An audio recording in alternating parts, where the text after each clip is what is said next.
cannot be honorable if we cannot honor our own Totoo tradition. yan. We are defined by what we believe as a tradition in this house. Marcoleta. So if we are now all amenable that we have kept that tradition, no longer questions are being asked, then I will respectfully move, Madam Chair, to terminate the budget of the OBP for 2025. I object, Madam Thank Chair. you. May objection, Sira Ulo. Sira Ulo, object. Madam Chair, There's a motion to terminate the budget briefing of the OVP, but there is an objection, so we divide the House. We divide the house. Gumuho na kayong lahat. The chair has decided to divide the House. So those Madam Chair, in favor as of the motion, a rule, we usually deliberate Those- before we vote. those in favor We deliver- of the Deliberate motion, na. Daw? please raise your hand. Those in favor of the motion to terminate the budget Diyan mo briefing makikita of kung the sino ang OVP, kwaya. please raise your hand. Sige nga, tingnan natin. Kakaunti lang, oh.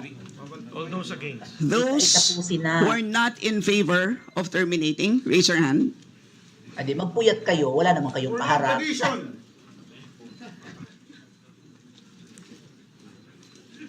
Adi, magpagod kayo, wala naman kayong kaharap na Vice President.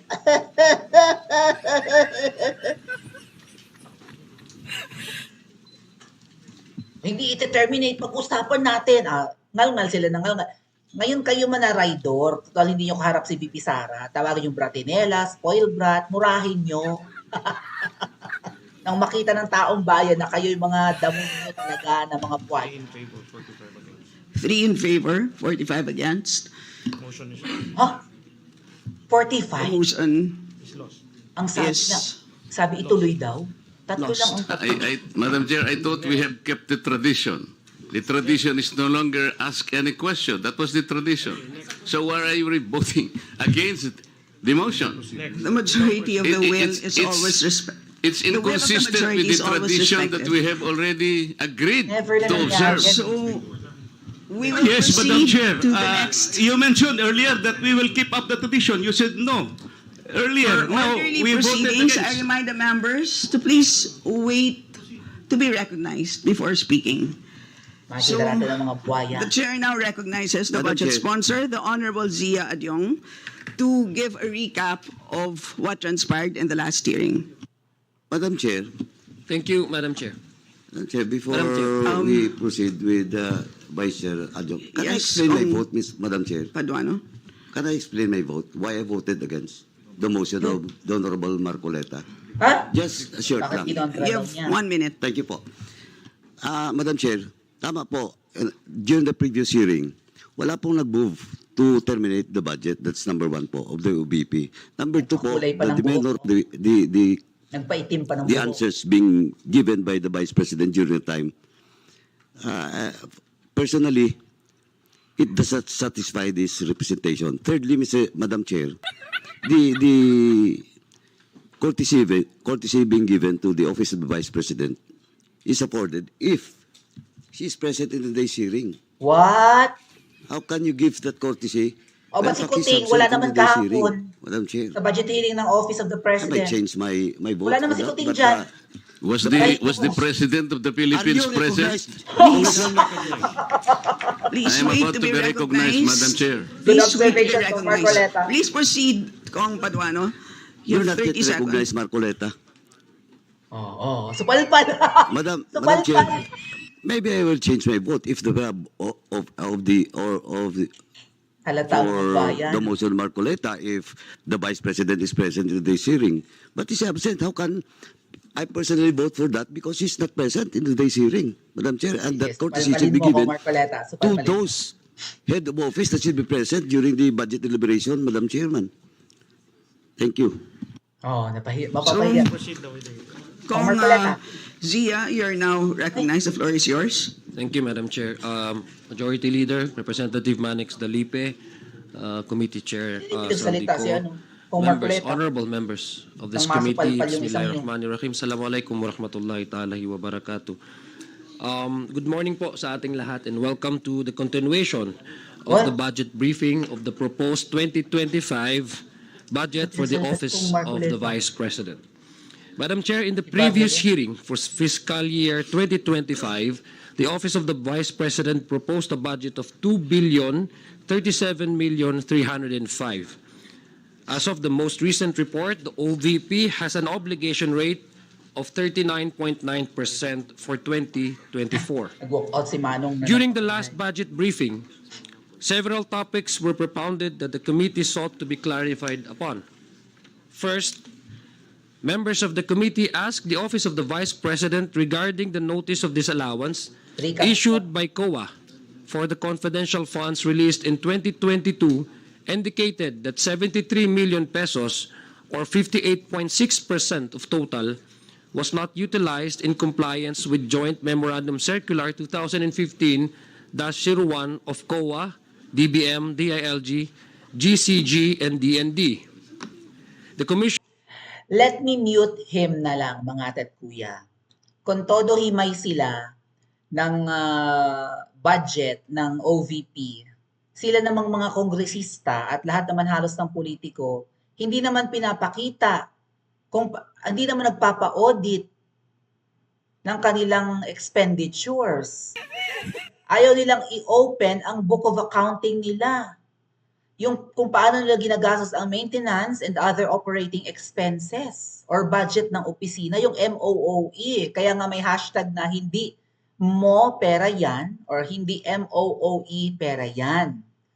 Imbes na MO lang yung hindi mo, ginawa ng hindi MOE. Diba? Hindi mo pera yan. Kasi yung MOOE or maintenance and other operating expenses nila, hindi naman pinapakita kung paano ino-audit.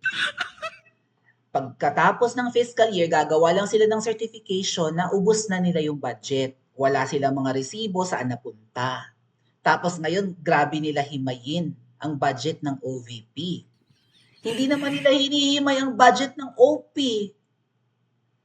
Wala silang pagsuscrutinize kung paano inubos ang budget ng opisina ni Kuting at ng iba't iba pang office. Pero yung kay VP Sara, talagang hinihimay nila, hibla, bawat hibla, binubusisi, hinahanapan ng butas. May mga disallowances daw and whatnot. Bakit ang mga opisina nyo wala? Baka mas malala pa kayo. Yung mga traveling expense, yan nga yung nangyari mga ate at kuya kung bakit nakulong si Doc Lorraine Badoy eh. Tanggalin ko na sa picture si Manong at ako'y nabobore naman sa mga sinasabi niya. Pasintabi, mukhang Muslim yun. Kaya nga nakulong si Doc Lorraine Badoy at saka si Ka Eric dahil kinu-question ni Ka Eric yung traveling expenses ni Tamba na umabot ng 2 billion. Traveling expenses pa lang yun. I think that was in 2023 or last year.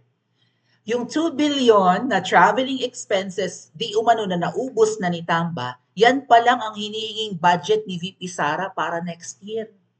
Pang-travel pa lang yun. Or 1.8 billion yun, almost 2 billion, di ba yung kine-question ni Dr. Lorraine Badoy? Traveling expenses pa lang yun, biyahe ng biyahe kasama ni Kuting.